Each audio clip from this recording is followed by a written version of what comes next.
Les coquilles de verre des diatomées sont délicatement ornementées. Les détails qui ornent les coquilles s'avèrent très utiles pour différencier les différentes espèces de diatomées. Ils sont toutefois difficiles à observer lorsque les cellules sont vivantes. De plus, la présence de débit dans l'échantillon rend laborieuses les observations au microscope. Voici maintenant une démonstration de la méthode utilisée pour préparer une lame de microscope. Cette étape est essentielle pour observer efficacement l'ornementation des coquilles de verre des diatomées. Nous devons d'abord nettoyer l'échantillon prélevé sur le caillou afin d'éliminer toute la matière organique présente. Avec une pipette, nous prélevons une portion de l'échantillon au fond du récipient que nous plaçons dans un tube à centrifuger.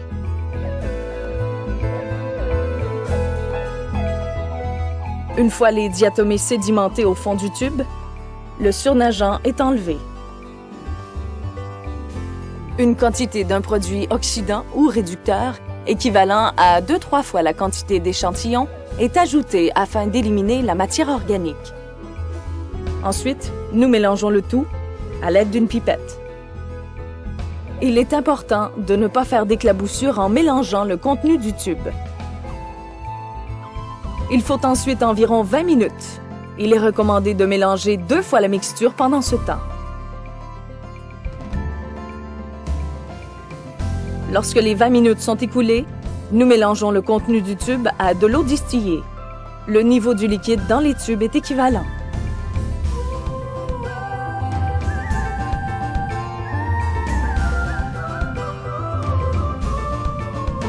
Nous plaçons ensuite les tubes dans une centrifugeuse électrique ou manuelle.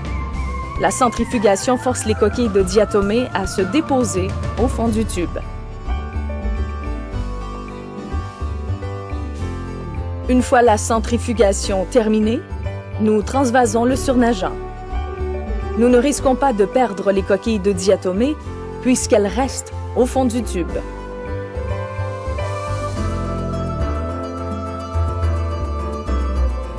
Nous répétons ce processus de dilution au moins 3 fois pour retirer tout le produit oxydant.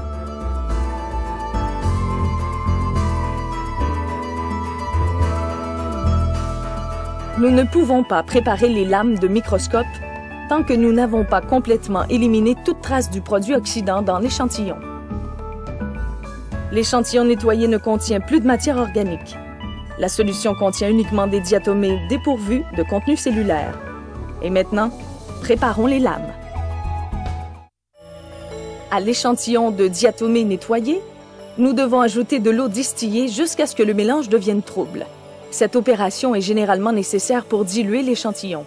Une concentration trop élevée de diatomées rend l'observation au microscope difficile.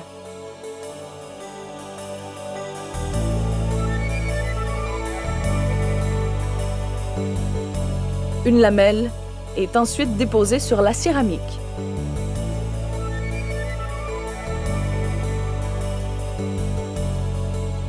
Des gouttes de la solution contenant les coquilles de diatomées sont placées sur la lamelle.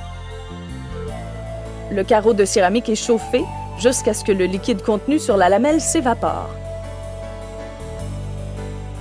Une fois le liquide évaporé, quelques minutes sont nécessaires pour refroidir la lamelle. Nous déposons ensuite soigneusement la lamelle sur la lame, de façon à emprisonner les coquilles de diatomées entre la lamelle et la lame. Une fois que la lamelle est bien fixée à la lame, nous sommes prêts à observer l'échantillon au microscope. Cette méthode sert à préparer des lames temporaires. Il existe une autre technique qui permet de préparer des lames permanentes. Pour ce faire, nous déposons une goutte de Pleurax, une résine de montage, sur la lame. Une lamelle sur laquelle les diatomées ont été déposées est ensuite placée sur la résine de façon à figer les coquilles entre la lame et la lamelle. La lame est ensuite chauffée afin de permettre l'évaporation de l'alcool contenu dans le Pleurax. Beaucoup de bulles se forment au début, mais au fur et à mesure que l'alcool s'évapore, de moins en moins de bulles apparaissent. La lame est finalement enlevée de la plaque chauffante et des pincettes sont utilisées pour appliquer une délicate pression sur la lamelle. Cette opération permet d'éliminer toute bulle d'air entre la lame et la lamelle. Cette étape doit être effectuée rapidement car le pleurax durcit très rapidement. Après quelques minutes, le pleurax est complètement durci et la préparation des lames est complétée. Quelle que soit la méthode employée, temporaire ou permanente, une observation détaillée de l'ornementation des coquilles de verre est possible au microscope.